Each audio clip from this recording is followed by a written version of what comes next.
In this video, we're going to be taking a look at the Bespin Escape Leia for the Vintage Collection. She was VC187. As far as action figures go for the TVC line, it's not one of the more exciting ones, but I am glad that Hasbro did get this action figure out. There is a Black Series counterpart of her that I do not have. I have seen that action figure before in person, and between the two here, I will admit I think the Black Series one is a little bit better. But this one's still alright for what it is. This action figure is actually mostly a retool from the Hoth Leia that was released very early on in the line.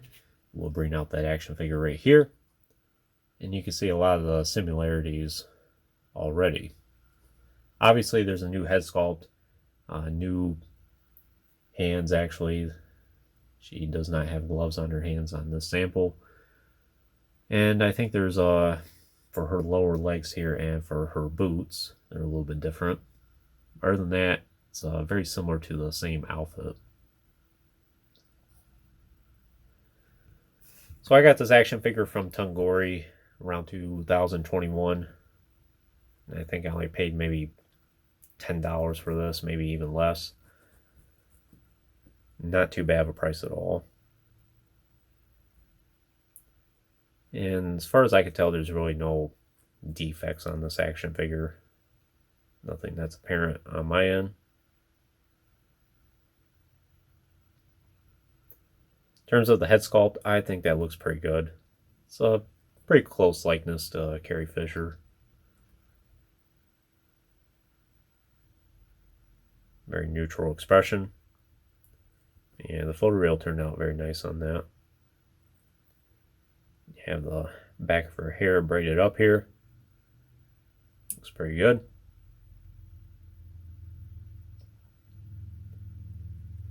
As for the rest of her outfit, it's pretty much all plain white. As I said, not the most exciting action figure out there. But it is one I think we still need it regardless. Well, Hasbro still did a nice job capturing all the details in it.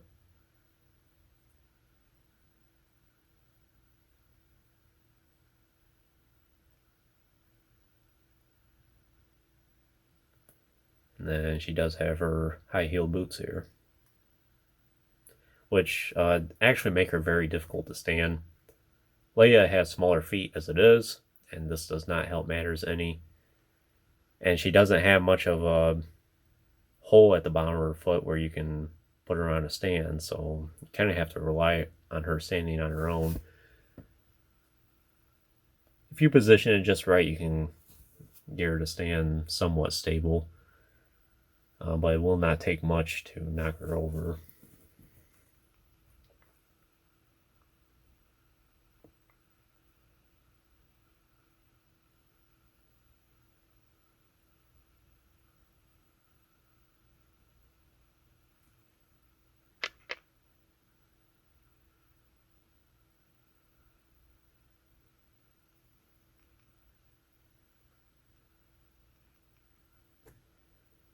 In terms of articulation, I think that her head's actually on a barbell there, which does give her better range of motion. And hinged shoulders, elbows, swivel wrists. It's perfectly fine. She has smaller wrists, then a swivel waist, then swivel hips, and hinged knees and hinged ankles. And for accessories, just a standard E11, although this one has a little bit more of a carbon look to it.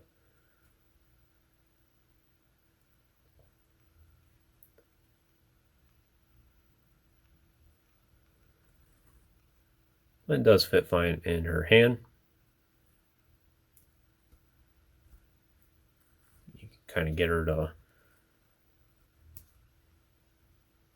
hold the rifle with two hands. Unfortunately, your elbows don't go quite to 90 degrees. It's closer to like and that's probably like a 50-degree angle. That's about as close as you can get.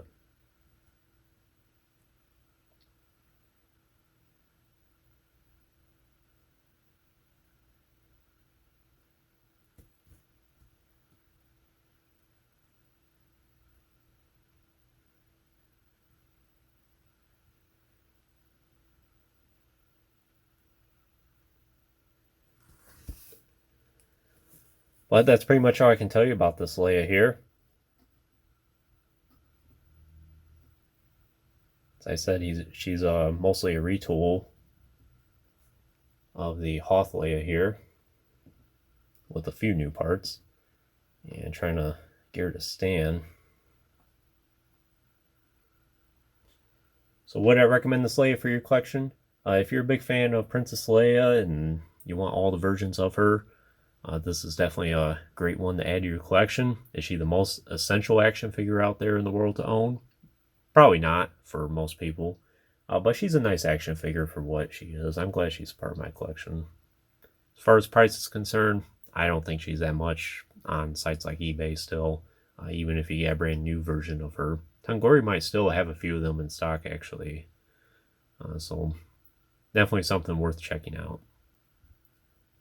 But anyways, that concludes this review. I hope you enjoyed it. Stay tuned for plenty more reviews in the future. There'll always be more to come. If you haven't already, please like the video and subscribe to the channel. I always appreciate all your support, and check out some of the links in the description if you haven't done so already. Of course, as always, thanks for watching.